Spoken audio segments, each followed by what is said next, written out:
Hello my dear student, आज video number 7 है और आज हम नए चैप्टर के बारे में बात करेंगे जिसका नाम है रिकॉन्स्टिट्यूशन ऑफ पार्टनरशिप फॉर्म, यानी इसको हिंदी में हम क्या कहते हैं, साझेदारी फॉर्म का पुनर्गठन। ओके, यहां पे एक चीज लिखी है, जैसे आपने इससे पहले पढ़ा basic fundamental of partnership form. अब फंडामेंटल में आपने ये भी पढ़ा कि कैसे प्रॉफिट का डिविडेंड होता है, कैसे इंटरेस्ट का डिविडेंड होता है। अगर इंटरेस्ट का कुछ प्रोविजन है, ठीक है, तो उसको कैसे डिविडेंड करते हैं, कैसे profit and loss application account बनाते हैं, कैसे हम पार्टनर्स अकाउंट बनाते हैं, चाहे वो फिक्स है चाहे वो फ्लैक्चुएटेड है। ठीक है, तो आज हम पढ़ेंगे पार्टनरशिप फॉर्म का पुनर्गठन। ठीक है, ये केसेस के हिसाब से होता है, पहले इसको पढ़िए। पार्टनरशिप फॉर्म का पुनर्गठन क्या है? Any changes in the relation of partners without affecting in existence of partnership form, यानी जब साझेदारी फॉर्म की अस्तित्व को प्रभावित किए बिना साझेदारी संबंधों में परिवर्तन आता है, तो इस कंडीशन में हमको क्या करना पड़ता है? पुनर्गठन करना पड़ता है, रिकॉन्स्टिट्यूशन करना पड़ता है। ठीक है, क्लियर? अब थोड़े देखो, इसमें लिखा है एनी चेंजेस, कोई भी चेंजेस, ठीक है ना, जिससे रिलेशन में क्या हो जाते हैं, चेंजेस आते हैं। कोई भी चेंजेस जिससे उसके संबंध में क्या हो जाते हैं, पार्टनर्स के संबंध में क्या हो जाते हैं, चेंजेस आ जाते हैं। ठीक है, और वो संबंध कैसे, वो कुछ भी हो सकते हैं, लेकिन वो कह रहे हैं कि without affecting the existence of partnership form, यानी फॉर्म के अस्तित्व में उसका कोई प्रभाव नहीं पड़ता है।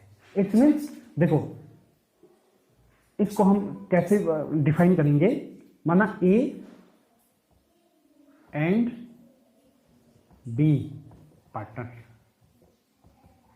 ठीक है, ए एंड बी पार्टनर है, ठीक है, ओके, और इनका ए बी लिमिटेड है, ए बी लिमिटेड है, ठीक है, और सडनली इनके फॉर्म में क्या हो जाता है, कुछ चेंज हो जाता है। चेंज मीन्स कैसा चेंज, कैसा आएगा चेंज? ए बी ने ये सोचा कि जो हमारा ओल्ड रेशियो था 2:1, इसको हम क्या कर रहे हैं, चेंज करना चाहते हैं। इसको हम क्या करना चाहते हैं, चेंज करना चाहते हैं। चेंज करके उन दोनों के बीच में ये एग्रीमेंट बना, यानी चेंज किसका हो रहा है, एग्रीमेंट के चेंज। ये एग्रीमेंट बना कि इन फ्यूचर हमारा जो प्रॉफिट शेयरिंग रेशियो होगा वो होगा 1:1। क्या होगा? In future profit sharing ratio होगा 1:1। तो 2:1 में से 1:1 में हमको क्या करना पड़ेगा, चेंज करना पड़ेगा। ठीक है, और क्या चेंज करना पड़ेगा, रिलेशन मीन्स जैसे 2:1 था, ठीक है, तो इसके एग्रीमेंट जब फॉर्म बनी होगी तो इसके हिसाब से इसके कैपिटल इन्वेस्ट किया हुआ होगा, ठीक है, जब प्रॉफिट बनता होगा 2:1 के हिसाब से इसका डिविडेंड किया गया होगा। और जब उन्होंने कुछ सालों बाद उन्होंने डिसाइड किया कि हम 1:1 में बांटेंगे, तो इस कंडीशन में फॉर्म तो वही है, ठीक है, फॉर्म का कोई अस्तित्व नहीं गया, फॉर्म का ए बी लिमिटेड है, ठीक है, फॉर्म क्या है, ए बी लिमिटेड है, लेकिन केस कहां पर आया, इसके रिलेशन में, इसके रिलेशन में। और रिलेशन कौन से रिलेशन में, ठीक है, 2:1 से 1:1, इसके एग्रीमेंट में, इसके एग्रीमेंट। तो चेंज आ जाता है फॉर्म के पार्टनर्स के रिलेशन में और उसके एग्रीमेंट में। जब रिलेशन में चेंज आएगा और एग्रीमेंट में चेंज आएगा तो वो क्या हो जाएगा, थोड़े यहां पर देखिए, तो इसलिए यहां पर लिख रहे हैं whenever there is change in the partnership agreement, partnership agreement जब भी चेंज होगा तो होगा क्या, the form will continue, form क्या रहेगी, या फर्म विल कंटिन्यू, फर्म हमेशा क्या रहेगी, कंटिन्यू रहेगी, but it amount to the reconstitution of partnership firm, इसके अमाउंट का क्या करना पड़ेगा, पुनर्गठन करना पड़ेगा, ठीक है, रिकॉन्स्टिट्यूशन करना पड़ेगा, ठीक है। रिकॉन्स्टिट्यूशन का दरअसल में ये है कि फर्म पहले दूसरे रूल और रेगुलेशन के हिसाब से चलती थी, अब जो है जब हमने ये डिसाइड किया, पार्टनर से ये डिसाइड किया कि 1:1 के हिसाब से क्या करेंगे, प्रॉफिट को बांटेंगे, तो ये क्या कह रहे हैं कि इस समय क्या हो जाएगा, इसके एग्रीमेंट में चेंज हो जाएगा, और अगर एग्रीमेंट में चेंज होगा तो फर्म तो कंटिन्यू चलेगी, फर्म तो चलती रहेगी, ठीक है। पहले भले ही 2:1 में चलती थी, 2:1 में चलती थी, अब 1:1 में चलेगी, लेकिन उसके साथ साथ चलने के साथ साथ इसके जो पार्टनरशिप फर्म का जो रिकॉन्स्टिट्यूशन होगा वो इसके कैपिटल के हिसाब से होना होगा, यानी इसके रूल और रेगुलेशंस क्या हो जाएंगे, चेंज हो जाएंगे। इसलिए इसमें ये कहा गया है whenever there stands a partnership agreement,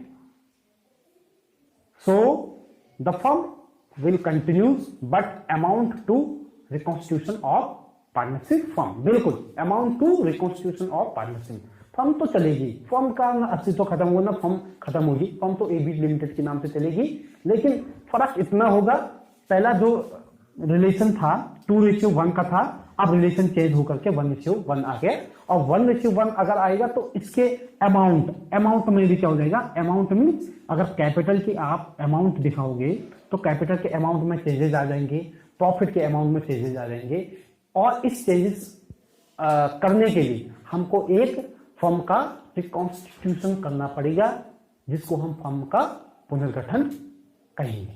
yes, अब हम पढ़ते हैं ऑकेजन या ऑकेजन्स ऑफ रिकॉन्स्टिट्यूशन, यानी पुनर्गठन के अवसर।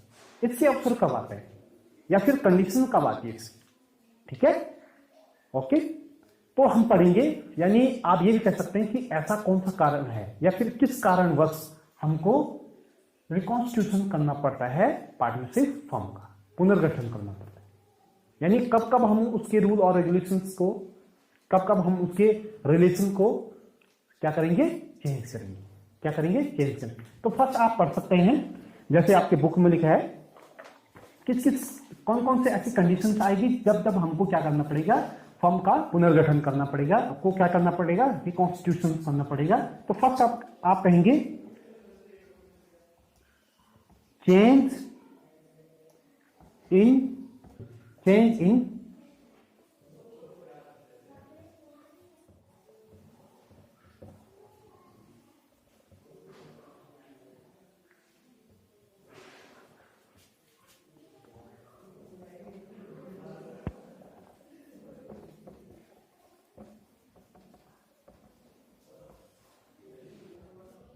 अब आप देखिए ऑकेजन्स ऑफ रिकॉन्स्टिट्यूशंस, यानी पुनर्गठन के अवसर, कब कब कौन कौन से कंडीशन में हमको फर्म का पुनर्गठन या फर्म का रिकॉन्स्टिट्यूशन करना पड़ता है, ठीक है, या कब कब हमको फर्म के जो प्रॉफिट शेयरिंग रेशियो को चेंज करना पड़ेगा।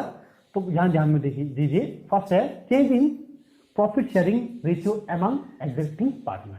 देखो, change in profit sharing ratio among existing partner, यानी दो पार्टनरों के बीच जो मौजूद हैं उनके बीच में अगर वो क्या करना चाहे, प्रॉफिट शेयरिंग रेशियो को चेंज करना चाहिए। जैसे मैंने इससे भी पहले इसको डिस्कस कर चुका हूं मैं, कि जैसे बताई मैंने ए और बी पार्टनर है, पहले एक 2:1 में काम करते थे और उन्होंने सडनली 5 साल बाद क्या डिसाइड किया, 1:1 में काम करना। तो उसके लिए जब हम 1:1 में क्या करेंगे, काम करेंगे, उसके लिए हमको क्या करना पड़ेगा, फर्म का रिकॉन्स्टिट्यूशन करना पड़ेगा, ठीक है। सेकेंड है admission of new partner. Okay, यहां ध्यान दो, पहले ए और बी पार्टनर थे, अब इन्होंने सडनली सी को न्यू पार्टनर के लिए आमंत्रण किया, या फिर सी ने ये डिसाइड किया कि मैं ए और बी के साथ क्या करूंगा, पार्टनरशिप फर्म चलाऊंगा। तो इस केस में, या फिर आप ये भी कह सकते हैं कि नए पार्टनर में पहले ए और बी पार्टनर थे, ओके, सी को नया पार्टनर लिए, तो जब हमने सी को नया पार्टनर लेंगे तो हमको फर्म को भी क्या करना पड़ेगा, रिकॉन्स्टिट्यूट करना पड़ेगा, ठीक है। उसके न्यू प्रॉफिट शेयरिंग रेशियो हम तय करेंगे, ठीक है, क्लियर। जब सी नया पार्टनर आएगा कुछ हम उसके लिए न्यू रेगुलेशंस तैयार करेंगे और इन फ्यूचर में हम उसके हमारे जो न्यू प्रॉफिट शेयरिंग रेशियो वो भी क्या होंगे, चेंज होंगे। तो नए पार्टनर को आने में रिटायरमेंट ऑफ पार्टनर, आपके एबीसी पार्टनर थे, ठीक है, और एबीसी जब पार्टनर थे, सी रिटायर हो गया, तो रिमेनिंग जो पार्टनर होंगे वो रहेंगे ए और बी। तो पहले क्या कर रहे थे, एबीसी फर्म को चला रहे थे, क्लियर, उनका प्रॉफिट शेयरिंग रेशियो माना 2:1 था। अब जब सी चले रहेगा तो फर्म को क्या करना पड़ेगा, अपना नया प्रॉफिट शेयरिंग रेशियो को गेन करना पड़ेगा, फर्म को रिकॉन्स्टिट्यूशन करना पड़ेगा। तो आप कह सकते हैं रिटायरमेंट डेथ ऑफ पार्टनर, माना एक पार्टनर की मृत्यु हो गई, पार्टनर मर गया, ठीक है, तो पहले 3 पार्टनर थे, अब 2 पार्टनर रहेंगे, तो 2 पार्टनर के लिए नए रूल और रेगुलेशंस, ठीक है, क्योंकि उसके कैपिटल में चेंजेस आएंगे, उसके प्रॉफिट में चेंजेस आएंगे, उनकी वर्किंग कैपिटल में चेंजेस आएंगे, उनकी वर्किंग कैपेसिटी में चेंजेस आएंगे। तो इस चेंजेस के लिए हमको क्या करना पड़ेगा, फर्म को रिकॉन्स्टिट्यूट करना पड़ेगा, फर्म की रिवैल्यू निकालनी पड़ेगी, ठीक है ना। तो नेक्स्ट है death of partner. Death of partner मैंने कहा कि एक पार्टनर क्या हो गया, मर गया, ठीक है, ये मैंने अभी डिस्कस कर लिया। लास्ट है आपके पास एमालगमेशन ऑफ 2 फर्म। जब क्या होते हैं, 2 फर्म आपस में मर्ज होते हैं, 2 फर्म आपस में क्या होते हैं, मर्ज होते हैं। 2 फर्म ये भी कह सकते हैं 2 फर्म थे, 2 फर्म ने ये डिसाइड किया हम एक दूसरे से क्या हो जाते हैं, कुछ सालों के लिए मर्ज हो जाते हैं और एक साथ काम करते हैं।